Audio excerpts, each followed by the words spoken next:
마태복음 6장 9절에서 13절의 말씀을 한 절씩 교독하겠습니다. 제가 먼저 9절의 말씀을 읽겠습니다. 그러므로 너희는 이렇게 기도하라. 하늘에 계신 우리 아버지여, 이름이 거룩히 여김을 받으시오며 나라가 임하시오며 뜻이 하늘에서 이루어진 것 같이 땅에서도 이루어지이다. 오늘 우리에게 일용할 양식을 주시옵고 우리가 우리에게 죄 지은 자를 사하여 준 것 같이 우리 죄를 사하여 주시옵고. 함께 읽습니다. 우리를 시험에 들게 하지 마시옵고 다만 악에서 구하시옵소서. 나라와 권세와 영광이 아버지께 영원히 있사옵나이다. 아멘. 하나님의 말씀입니다. 아멘. 할렐루야. 네, 오늘도 귀한 수요 성경 공부 자리에 나오신 우리 모든 성도님들과 온라인 남성교회로 함께 하시는 모든 분들 가운데 하나님께서 주시는 놀라운 사랑과 은혜, 귀한 축복이 가득 넘치길 소망합니다. 참 따뜻한 봄날이었죠. 어제는 비가 그렇게 쏟아졌는데 오늘은 좀 따뜻하다 못해 더운 좀 봄의 날씨가 찾아왔습니다. 부활절기에 이 부활주일의 절기와 부활주임 즈음에서 찾아오는 따뜻한 봄의 날씨가 우리에게 주는 메시지가 있는 것 같습니다. 만물이 소생하는 봄의 절기에 사순절과 부활주일의 영광을 통해서 우리를 소생케 하시고 우리를 살리시는 하나님의 은혜를, 그 놀라운 은혜를 우리가 더욱 깊이 묵상할 수 있기 때문입니다. 모든 사망과 권세를 깨트리고 부활의 영광을, 부활의 소망을, 따뜻한 봄의 날씨를 우리에게 선물로 주신 하나님의 그 따스한 사랑을, 그 은혜를 온 몸과 마음으로 누리는 귀한 봄의 시간이 될 수 있길 소망합니다. 우리 마음 담아서 함께 인사하겠습니다. 온라인 남성교회로 나와주신 모든 분들도 댓글로 반가운 인사와 이름 남겨주시면 우리 모두에게 은혜가 되겠습니다. 우리 인사하겠습니다. 주님 부활하셨습니다. 예수님의 제자로 살아갑시다. 네, 부활하신 주님을 따라서 우리 또한 예수님의 제자로서 이 땅 가운데서 부활의 그 기쁨을 함께 살아내시길 간절히 소망합니다. 오늘은 유사인사색 우리 소요 성경 공부 두 번째 주제인 하루 세 번 주기도문으로 기도하기에 마지막 시간이기도 합니다. 수요 성경 공부를 어떤 주제로 우리 성도님들과 함께 나눠야 할지 고민한 시간이 무색하게도 손살같이 10주간의 시간이 지나갔습니다. 간절히 바라기는 지난 시간이 그냥 흘러가는 시간으로 넘어가는 것이 아니라 부활의 소망이 우리 안에 계속해서 남아 살아 움직이게 하는 것처럼 주기도문을 통해서 여러분의 기도가 다시 살아 움직이는 아름다운 호흡으로 자리 잡게 되기를 간절히 소망합니다. 주기도문을 통해서 여러분의 기도가 다시 살아나고 이 시간을 통해서 하나님과 정말 아름다운 영적인 대화, 영적인 교제, 그 시간을 계속해서 이어나가기를 소망합니다. 오늘도 게임을 준비했습니다. 움직이는 글자들이 있을 것입니다. 움직이는 글자들이 있는데요, 여러 가지 글자들이 겹쳐 있습니다. 그 글자들이 어떤 글자인지 맞추시면 되는 게임입니다. 어렵지 않습니다. 우리 한번 PPT 한번 띄워주실까요? 네, 예수, 교회, 성경, 그쵸? 성전, 교회, 성경, 예수. 네, 넘겨주시겠습니까? 네, 이렇게 성전, 성경, 교회, 예수. 어렵지 않으시죠? 그죠? 한번 다음 문제 한번 풀어볼까요? 마리아 아버지, 빌라도, 베드로. 네, 맞습니다. 베드로, 빌라도 아버지, 마리아였습니다. 네, 다음 문제. 잠자리, 독수리, 메뚜기, 똥파리. 네, 똥파리까지. 네, 네, 이렇게 네 가지가 있었습니다. 네, 마태복음, 누가복음, 빌립보서, 사도행전. 네, 맞습니다. 네, 한번 다음 문제. 그리스도, 바디메오, 오데시모, 오네시모. 네, 니고데모. 네, 그렇습니다. 느헤미야. 네, 하나는 네, 느헤미야였습니다. 네, 정답은 이렇게 되겠습니다. 네, 너무나도 완벽하게 다 맞추셨습니다. 너무나도 훌륭하십니다. 네, 좀 더 이제 집중이 되셨겠죠? 네, 우리 집중력을 가지고 마지막 우리 하루 세 번 주기도문으로 기도하기 이제 시간을 시작하려고 합니다. 이미 주기도문의 모든 강구가 끝났기 때문에 어떤 주제로 우리 마지막 시간을 우리 성도님들과 함께 할까 고민을 했습니다. 다른 새로운 것을 하기보다는 우리 그동안 해왔던 기도의 내용을 다시 한 구절 한 구절 돌아보면서 복습하는 시간을 가지려고 합니다. 원래는 이제 빈칸 채우기를 하면서 테스트를 할까도 싶었는데요. 그렇게 우리 성도님들께서 너무 큰 부담을 가지실까봐 우리 함께 빈칸을 채워가면서 우리가 그동안 10주간 살펴보았던 그 시간을 함께 돌아보도록 하겠습니다. 먼저 우리 주기도문 공부 시작할 때 무엇부터 시작했는지 기억하십니까? 본받지 말아야 하는 기도, 그렇죠? 저희가 본받지 말아야 하는 기도부터 그 시간을 함께 살펴보았습니다. 본받지 말아야 하는 기도 무엇이 있는지 기억하십니까? 무엇이 있었을까요? 네, 어렵지 않습니다. 네, 첫 번째 외식하는 기도, 그렇죠? 외식하는 기도와 두 번째 중언부언하는 기도, 이렇게 두 가지가 있었습니다. 외식하는 기도와 중언부언하는 기도를 주님께서는 본받지 말라고 말씀하셨습니다.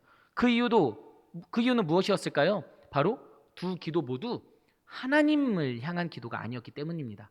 우리의 기도는 오직 한 분, 하나님을 향한 기도여야 합니다. 주님께서는 주기도문을 가르치시기 이전에 제일 먼저 우리에게 이 진리, 우리의 기도가 하나님만을 향한 기도여야 한다, 이 사실을 우리에게 알려주셨던 것이죠. 외식하는 기도는 무슨 기도입니까? 남들에게 보이기 위한 기도. 네, 또 하나는 자기 자신을 향한 기도, 자기 자신을 향해 있는 기도였습니다. 남들에게 보이기 위한 기도이면서 동시에 자기 자신을 향해 있는 기도였습니다. 그 기도에 대해서 주님께서는 이미 상급을 받았다라고 말씀하셨죠. 외식하는 기도는 남들을 향한 기도이자 자신을 향한 기도입니다. 남들에게 보이기 위함이었고, 내가 어떤 사람인지 나 자신에게도 보이려고 하는, 나를 드러내는 기도였기 때문에 이미 다른 사람들의 시선을 즐겼고 이미 다른 사람들의 시선을 받았기 때문에 그 기도는 이미 상급을 받은 응답된 기도다라고 주님께서는 말씀하신 것입니다. 나 자신이 우상이 되었고 나의 교만이 우상이 되어버린 기도, 주님께서는 이 기도를 본받지 말라고 하셨습니다. 시선이 하나님을 향해 있어야 되는데 나 자신 그리고 다른 사람을 향한 기도였기 때문입니다. 그 다음으로는 중언부언하는 기도입니다. 이것은 무슨 기도였죠? 우상을 섬기는 사람들의 기도였습니다. 우상은 거짓된 신이죠. 그렇기 때문에 우리와는 아무런 관계가 없습니다. 우상이 우리의 기도에 응답해 줄 이유가 없습니다. 우리를 창조하지도 우리의 주인이 되어주지도 않죠.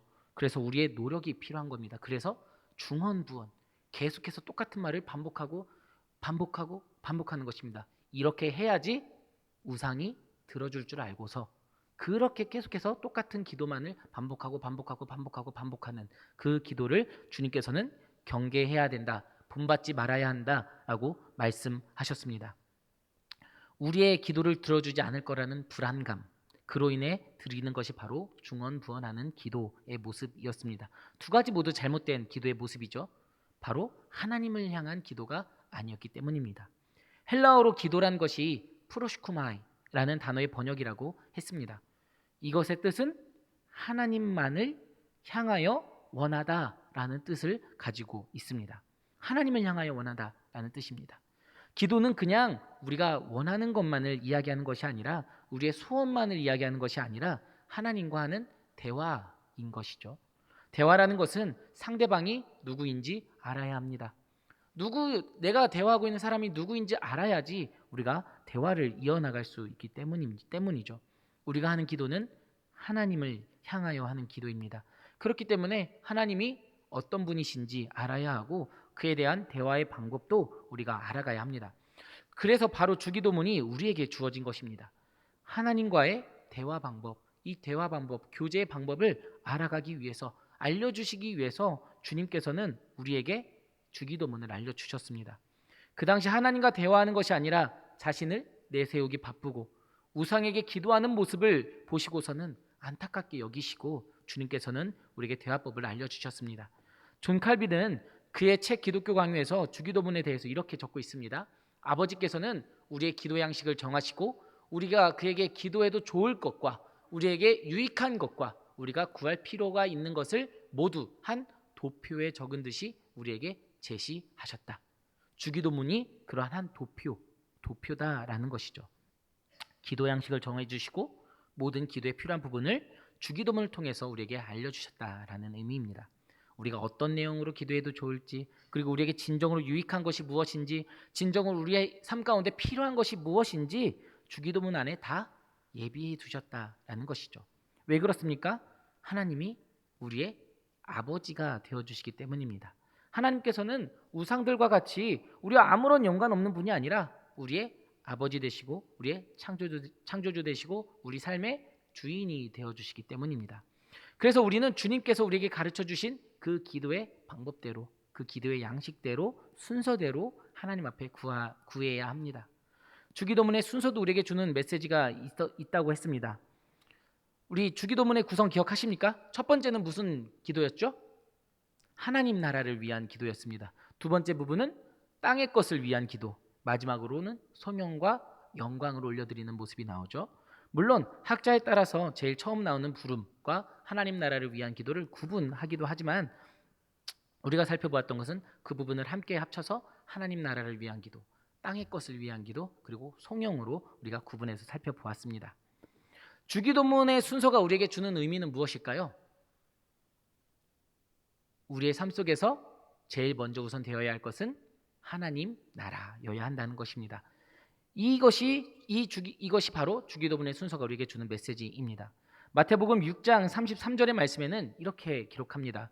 그런즉 너희는 먼저 그의 나라와 그의 의를 구하라. 그리하면 이 모든 것을 너에게 더하시리라. 그렇습니다. 우리는 하나님 나라의 백성으로서 먼저 하나님 나라와 하나님의 의, 그 하나님 나라의 의를 구해야 한다는 것이죠. 그럴 때 하나님께서는 우리에게 남은 모든 것들도 허락해 주시고 채워주겠다 약속하고 계십니다. 우리는 그 주님의 말씀을 믿음으로 바라보면서 주님께서 가르쳐 주신 순서대로 기도하기를 지난 10주간 배워왔습니다. 하나님 나라의 것을 먼저 구하고 그 다음 땅의 것을 구하는 기도로 말이죠. 그리고 땅의 것을 위한 것도 나의 만족과 유익을 위한 것만이 아니라 하나님 나라의 백성으로서 어떻게 구해야 하는지 지혜롭게 구하는 방법을 배워왔습니다. 그렇다면 주기도문의 각 강구가 우리에게 주는 메시지도 있었습니다. 첫 번째, 하늘에 계신 우리 아버지여. 여기에서 우리는 무엇을 알 수 있었습니까? 우리가 기도하는 대상이 누구인가, 어떤 분이신가, 우리가 그것을 알 수 있었죠. 하늘에 계신 우리 아버지여입니다. 이 강구를 통해서 우리가 기도하는 대상이 누구인지 제일 먼저 고백하고 기도해야 함을 배웠습니다. 앞서 살펴보았던 본받지 말아야 하는 기도가 왜 본받지 말아야 했던 것인가요? 대상이 잘못되었기 때문이었죠. 우리의 기도가 하나님만을 향해야 하는데 나 자신을 향하고 다른 사람을 향하고 우상을 향해 있었기 때문에 본받지 말아야 하는 기도였습니다. 그렇기 때문에 제일 먼저 우리는 우리가 기도하는 대상이 누구인지 하늘에 계신 우리 아버지여 라고 제일 먼저 고백하고 있는 것입니다. 그렇다면 하늘은 어떤 뜻을 가지고 있었을까요? 하나님의 한없는 영광을 나타내는 의미였습니다. 두 번째로는 하나님이 다스리시는 통치 영역이다라고 우리가 배워왔습니다. 하나님의 한없는 영광과 하나님께서 다스리시는 통치 영역이었죠. 하늘마저도 창조하신 하나님께서 하늘에 계시다, 하늘이라는 그 피조물 속에 갇혀 있다라는 고백이 아니었습니다. 시편 19편 1절의 말씀에는 이렇게 기록합니다. 하늘이 하나님의 영광을 선포하고 궁창이 그의 손으로 하신 일을 나타내는도다. 즉 우리 인간이 하나님의 영광을 가장 잘 표현할 수 있는 단어가 바로 하늘이었다라는 것이죠. 하늘에 계시다라는 것은 하나님의 영광이 한이 없다, 감히 측량할 수 없다, 경이롭다라는 것을 의미한다라는 것이었습니다. 또한 하늘은 하나님께서 다스리시는 통치 영역이었죠. 우리가 흔히 표현하는 하늘나라라는 개념을 통해서 우리가 그 사실을 알 수 있었습니다. 그 다음으로는 우리가 우리라는 단어를 살펴보았습니다. 우리라는 것을 통해서 우리가 알 수 있었던 것은 무엇입니까? 신앙은 사적인 것이 아니라 공적인 것이다 라는 것이었습니다. 주기도문을 공부할 때 제가 제일 많이 언급한 부분이기도 합니다. 바로 우리가 소유하고 있는 이 신앙은 사적인, 이 개인적인 것이 아니라 공동체성이 있는 것이다 라고 말씀을 드렸죠. 나 혼자만 잘 믿는다고 되는 것입니까? 아닙니다. 나 혼자만 잘 믿는다고 될 것이 아니라 우리 모두가 함께 하나님을 믿는 믿음 안에서 성장해 가야 하는 것입니다. 교회라는 곳은 절대로 사적으로 개인적으로 소유할 수 있는 것이 아닙니다. 함께 가야 하는 곳이 바로 교회라는 공동체입니다. 그리고 우리라는 말에는 그냥 지금 내 옆에 앉아 있는 내 옆에 계시는 성도님들만을 의미하는 것이 아니라 우리보다 먼저 앞서서 믿음의 길을 걸어가신 믿음의 선조들, 그리고 전 세계에 있는 그리스도인들과 함께하는 것이다 라는 것을 우리는 이 우리라는 단어를 통해서 알 수 있다고 배웠습니다. 그렇기 때문에 우리가 하나님 나라를 선포하며 선교할 수 있는 것이고, 그렇기 때문에 우리가 봉사 구제 사역을 하는 것이기도 하죠. 그 다음으로 아버지라는 단어 속에서 우리는 무엇을 살펴보았을까요? 양자된 존재와 우리는 하나님의 상속자가 되었다라고 배웠습니다. 우리는 예수 그리스도를 통해서 하나님의 양자가 되었으며 하나님의 상속자가 되었음을 살펴보았죠. 하나님의 양자가 되었고 상속자로서 우리는 자녀된 영광뿐만 아니라 어떤 영광도 함께 짊어져야 합니까? 십자가의 영광도 함께 짊어져야 한다고 우리가 배워왔습니다. 본질상 진노의 자녀였던 우리를 속량하셔서 자녀 삼아주신 하나님의 은혜에 감사하며 하나님을 아버지라고 부를 때 우리 또한 십자가의 길을 걸어가야 하는 존재가 된 것이죠. 하나님의 영광을 우리가 상속받았기도 했고 십자가 또한 우리가 함께 상속받았다라는 것입니다. 다음으로는 우리가 이름이 거룩히 여김을 받으시오며죠. 이 이름에서 우리가 알 수 있는 것은 하나님의 성품이었습니다. 하나님의 성품. 성경 곳곳에서 하나님의 이름이 등장합니다. 야훼, 여호와 이레, 여호와 샴마, 여호와 샬롬, 여호와 로이, 여호와 니시 등등 다양한 여호와 하나님의 이름이 등장합니다. 이 말씀 속에서 나오는 하나님의 이름을 통해서 우리가 알 수 있는 것은 하나님의 성품입니다. 우리를 인도하시는 하나님, 그리고 우리의 모든 것을 예비해 주시는 하나님, 우리의 깃발이 되시며 승리가 되시는 하나님, 우리의 기도를 들으시는 하나님, 이러한 하나님의 성품이 바로 이름 안에 숨겨져 있던 것이죠. 그리고 우리 인간은 그 하나님의 성품을 알게 되었을 때 하나님을 찬양하며 나아갈 수밖에 없다라는 것을 배웠죠. 하나님의 이름 속에서 우리는 하나님의 성품과 하나님께서는 찬양받으실 만한 분이다라는 것을 알 수 있게 됩니다. 그런데 그 이름이 거룩히 여김을 받으시오며 라고 우리가 간구했습니다. 이것은 하나님의 거룩하신 성품이 우리의 삶을 통해 드러나게 해달라는 간구입니다. 그래서 이때 이 거룩히 여김을 받으시오며 할 때 이 거룩에는 홀리라는 단어가 아니라 be hallowed라는 단어를 사용한다고 말씀을 드렸습니다. 누군가를 통하여 하나님의 이름이 거룩히 여김을 받으셔야 한다라는 것이죠. 여기서 누군가는 누구입니까? 바로 주기도문을 고백하는 우리입니다. 우리를 통하여 하나님의 거룩하심이 드러나야 한다는 것이죠. 우리를 통하여 하나님의 거룩하심이 훼손되는 것이 아니라 우리를 통하여 하나님의 거룩하신 그 성품이 온 세계 곳곳에 드러나야 한다라는 것을 우리가 배웠습니다. 그 다음으로는 나라가 있습니다. 나라, 어떤 의미가 있을까요? 여기에는 이 나라에는 바로 첫 번째로 예수 그리스도, 두 번째로는 우리가 누구를 예배할 것인가, 그리고 세 번째로는 질서의 의미가 들어가 있다고 배웠습니다. 나라라는 것은 예수 그리스도를 의미한다라고 말씀드렸습니다. 나라, 왜 나라가 예수 그리스도일까요? 예수님의 나라가 언제 임합니까? 라고 묻는 사람들에게 예수님께서 이미 하나님의 나라는 너희 중에 임해 있다라고 말씀하십니다. 그 말씀 속에서 예수님이 그 가운데 계시기 때문에 하나님의 나라가 이미 임했다라고 우리가 살펴볼 수 있다라고 말씀을 드렸고요.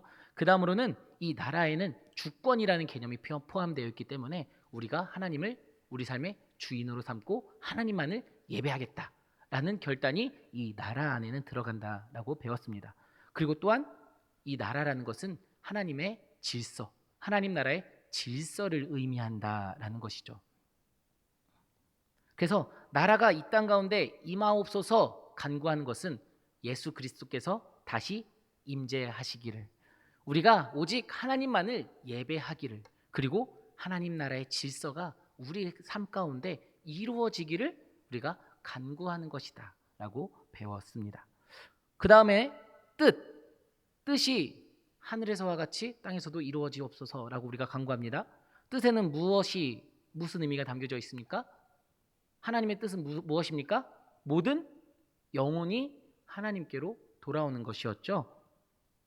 세상의 모든 영혼이, 세상의 모든 민족이 하나님께로 다시 돌아오는 것이었습니다. 비록 나의 뜻과 다를지라도 우리는 하나님의 그 뜻을 간구해야 했습니다.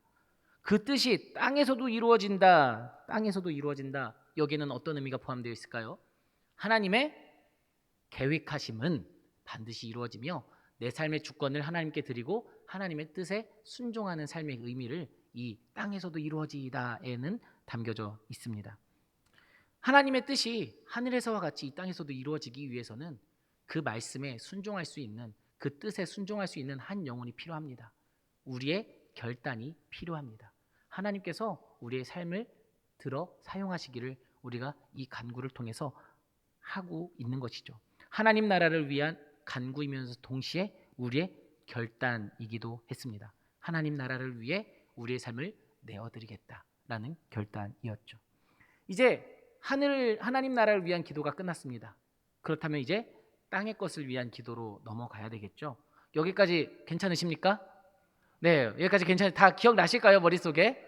네, 머릿속에 다 기억나고 계시라 믿습니다. 자, 그 다음에 땅의 것을 위한 기도에서 제일 먼저 구했던 것이 무엇입니까? 일용할 양식입니다. 일용할 양식. 우리가 일용할 양식을 통해서 알 수 있는 것은 바로 우리가 이 땅에서 살아가기 위한 모든 것이 이 일용할 양식에 들어가며, 또한 우리 생명주지에 필요한 모든 것이 담겨져 있다고 말씀드렸습니다. 우리는 모두 이 세상 가운데서 그리스도인으로 살아가기 위해 부르심을 받은 존재입니다.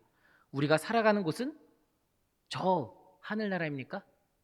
아닙니다. 우리가 살아가는 곳은 이 땅, 이 세상입니다.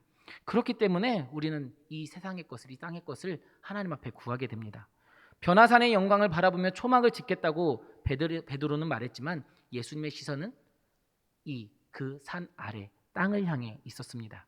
우리가 살아가야 할 곳은 저 산 위가 아니라 바로 이 세상이었기 때문이죠. 그렇기 때문에 하나님께서는 우리의 일용할 양식도 책임져 주시는 분이라는 그 귀한 믿음의 고백을 우리는 할 수 있게 됩니다. 이에 대해서 제임스 패커 목사님의 말씀을 제가 인용했었습니다. 성경은 엄격한 금욕주의를 반대한다. 성경의 입장은 건강, 식욕, 민첩성, 결혼 등을 받은 대로 즐길 뿐만 아니라 그것을 기뻐해야 한다는 것이다. 몸을 기뻐하는 것은 우리의 의무이자 하나님을 섬기는 방법의 하나다라고 말씀드렸습니다. 그런데 이 일용할 양식을 구하긴 구하는데 우리가 어떻게 구합니까? 오늘 우리에게 일용할 양식을 주옵소서라고 구합니다. 바로 오늘이라는 것이죠. 오늘을 통해서 우리가 알 수 있는 것은, 이 오늘이라는 것은 하나님께서 주신 선물이라는 의미이며 하나님께 나의 삶을 맡겨드리는 것이며 오늘에 만족하는 삶을 살아가는 것이다 라고 말씀을 드렸었습니다. 오늘과 우리라고 고백하죠. 오늘을 통해서 우리가 하나님께서 오늘을 주셨기 때문에 우리는 일용할 양식을 구할 수 있는 것이다. 이 선물을 통해서 우리가 다시 한번 하나님 앞에 나아갈 수 있는 것이다 라고 말씀을 드렸고요. 또 하나님께 나의 삶을 어떻게 맡겨드리는 것일까요? 만나와 메추라기로서 이스라엘 백성들을 먹이셨던 하나님의 은혜를 우리가 오늘도 간구하는 것입니다. 하나님께서는 그 만나를 다음 날까지 남겨두시지 않았습니다. 항상 그날에 만족할 만큼, 항상 그날에 필요한 만큼 채워주셨습니다. 그것이 바로 나의 삶을 하나님께 드리는 것입니다. 그리고 우리는 그렇기 때문에 오늘에 만족할 수 있는 삶을 살아야 합니다. 그리고 우리는 우리에게 주옵소서라고 간구하기 때문에 나의 삶, 나의 만족, 내 입에 들어갈 것만 챙기는 것이 아니라 하나님께서 나에게 주신 것을 통해서 나의 공동체를 함께 먹이고 살피고 챙겨야 한다라는 것을 살펴보았습니다. 그 다음으로는 이제 죄의 용서에 대한 간구들이 나옵니다. 바로 죄 사함을 간구하는 것이죠. 하나님께 우리는 모두 어떤 존재입니까? 빚진 존재였다라고 배웠습니다. 우리가 여기서 말하는 죄라는 단어가 헬라어로 번역하게 되면은 빚이라는 의미가 있었기 때문이죠. 그래서 만 달란트 빚진 자의 비유를 통해서 여러분들에게 은혜를 나눴습니다. 우리는 모두 하나님께 말로 할 수 없는 빚을 진 존재입니다. 그것을 우리는 하나님 앞에 갚을 길이 없습니다. 그저 하나님의 은혜에, 하나님의 자비하심에 감사하는 삶을 살아갈 뿐이죠. 그나마 조금이라도 갚을 길은 나에게 빚진 자를 우리도 탕감하여 주는 삶입니다. 나의 힘으로 하는 것이 아니라 하나님께서 우리에게 베풀어 주신 그 은혜와 힘을 통해서 나에게 빚진 자를 우리는 탕감해 주어야 하는 것이죠. 그래서 우리는 다른 사람을 용서하는 삶을 살아가야 합니다. 그런데 이 용서하는 삶의 참된 의미는 무엇이었습니까? 용서하다의 의미를 기억하십니까? 풀어주다의 의미를 갖고 있었습니다. 이것은 용서하는 대상을 풀어주고 놓아주는 것이 아니라 나 자신이 오히려 그 문제에서 살아나기 위해서 나 자신을 놓아주는 것, 풀어주는 것, 해방시켜주는 것이라고 우리가 살펴보았습니다. 결국에 용서라는 것은 상대방을 위한 것이 아니라 나의 영혼을 위한 것, 나 자신을 위한 것, 내가 더욱더 건강하게 살아가기 위한 것임을 우리가 살펴보았습니다. 그 다음으로 우리는 시험에 들게 하지 마시옵고라고 간구합니다. 여기서 우리가 알 수 있었던 것은 무엇입니까? 이 시험이라는 것은 우리의 무엇을 위해 필요합니까? 믿음의 성숙을 위해 필요한 것이었습니다. 하나님께서는 때로는 우리의 믿음을 시험하신다라는 것이죠. 그러므로 우리는 아예 시험을 겪지 않는 것이 아니라 어떤 거에 빠지지 않도록 사탄의 유혹에 빠지지 않도록 간구하는 것이었습니다. 우리 이렇게 다른 사람을 용서하였다면 우린 더욱 믿음의 성숙을 이뤄갈 수 있게 되죠. 그 순간 하나님께서는 우리에게 시험을 주신다는 것입니다. 아브라함이 이삭을 낳았을 때에도 하나님은 아브라함을 시험하려고 아들 이삭을 번제물로 바치라고 합니다. 아브라함이 더욱더 믿음의 성숙함을 이루기 위한 하나님의 테스트, 시험이었죠. 단 하나님께서 우리를 시험하실 때 사탄이 우는 사자와도 같이 우리를 보고 있다가 그 시험 가운데 함께 역사한다라는 것입니다. 하나님께서 우리를 시험하실 때 함께 역사하셔서 우리에게 의심을 심어주고 우리를 흔들리게 하고 우리를 넘어뜨리게 하고 우리가 더 이상 성장하지 못하게 가로막게 된다라는 것이죠. 그러므로 시험에 들게 하지 마시옵고 간구는 아예 시험을 겪지 않게 해달라고 하는 것이 아니라 사탄의 유혹에 빠지지 않게 해달라고 하는 간구였습니다. 마지막으로 우리는 악에서 구하옵소서라고 간구합니다. 여기서 악이라는 것은 단순히 나쁜 일이나 아픈 일을 의미하는 것이 아니었습니다. 어떤 것을 의미하는 것이었습니까? 악의 세력, 사탄의 권세와 세력을 의미했습니다.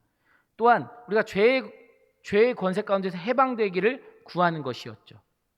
사탄의 세력에서 우리가 해방되기만을 간구하는 것이었습니다. 죽음의 권세에서 해방되기를 구하는 것이 바로 악에서 구하옵소서라는 간구입니다. 주님께서 우리에게 그 해방의 기쁨을 주시기 위해서 십자가의 길을 걸어가셨고 부활하셨습니다. 우리의 소망이 되어주심으로 그 사망과 죄와 악의 권세를 모두 깨뜨리시고 부활의 영광의 빛으로 우리를 초대해주고 계신다라는 것이죠.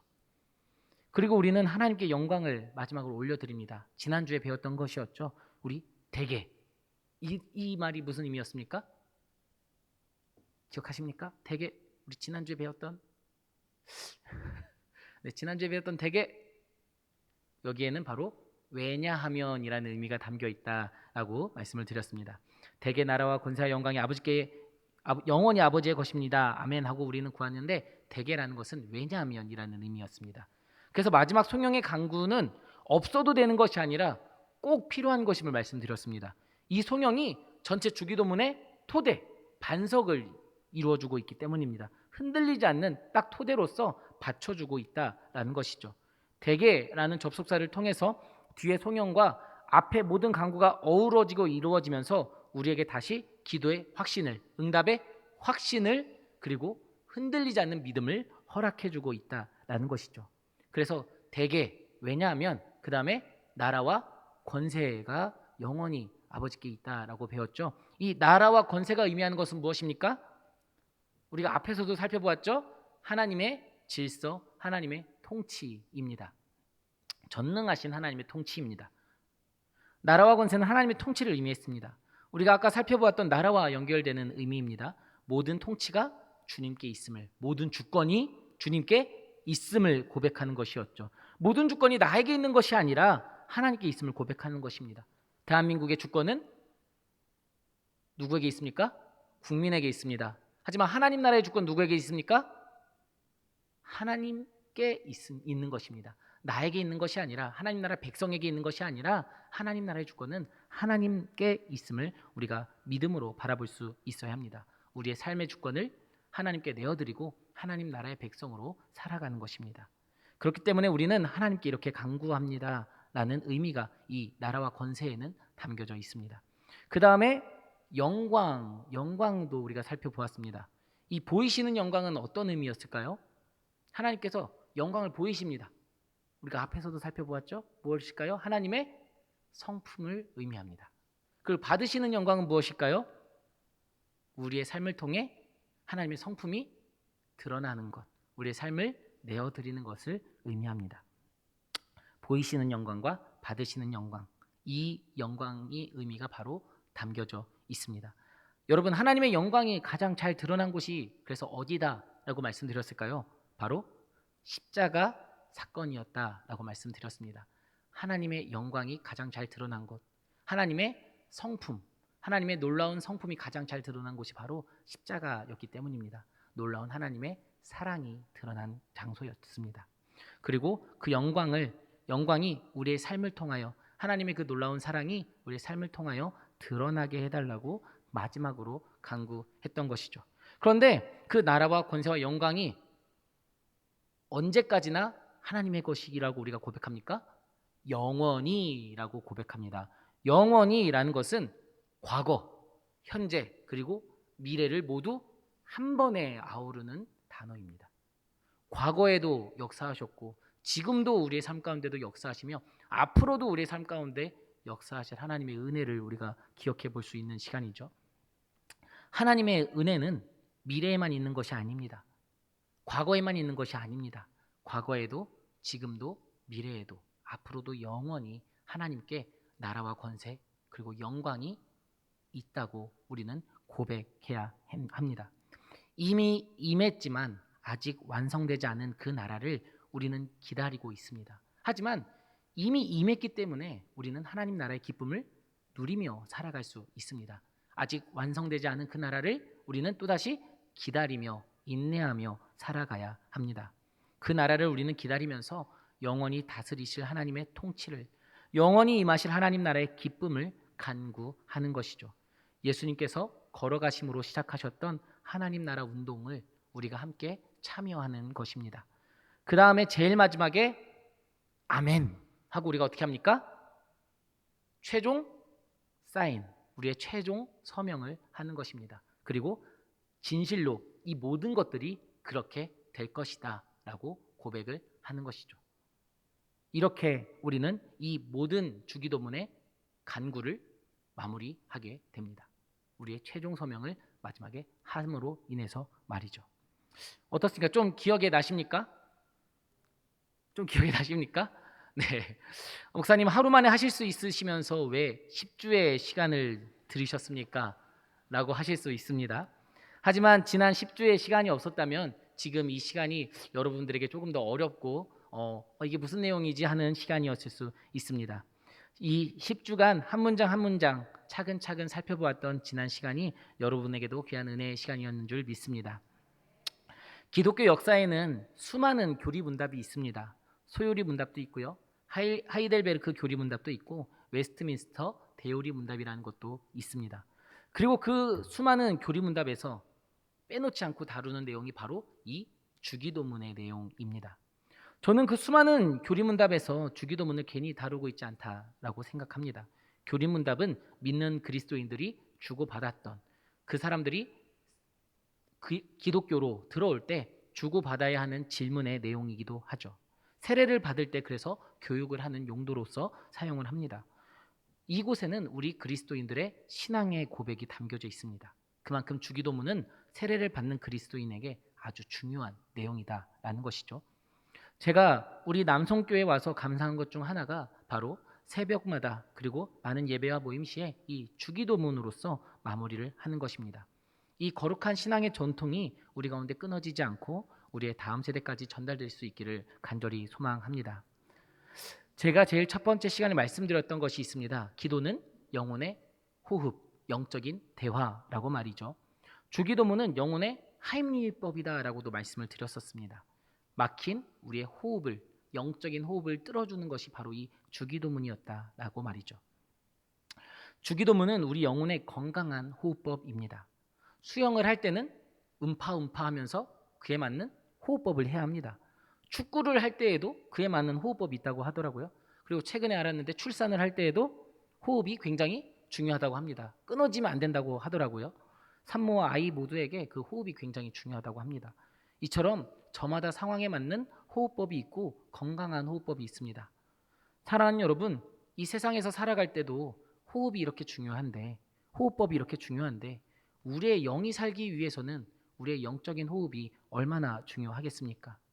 이 세상을 살아갈 때에도 상황에 맞는 호흡법들이 있는데 우리의 영의 호흡을 위해서는 어떻겠습니까? 그리고 그 호흡법을 건강하게 익혀간다는 것은 우리의 영을 더욱더 건강하게 한다라는 의미입니다. 부디 바라기는 기도로서 우리의 영을 더욱 건강하게 할 수 있길 소망합니다. 10주간의 성경 공부는 이제 끝나지만 여러분의 기도는 그리고 주기도문은 매일 우리의 삶 속에서 고백되어질 것입니다. 우리의 삶 속에서 매일 고백되어져 왔고 앞으로도 계속해서 고백되어질 이 주기도문을 통해 오직 여러분들의 삶을 통해 하나님의 영광이, 하나님의 놀라운 성품이 드러날 수 있기를 소망합니다. 여러분의 기도가, 여러분의 간구가 하나님 앞에 상달되어서 아름다운 믿음의 공동체로 우리가 더욱더 성장해 가기를 좋으신 예수님의 이름으로 축원합니다.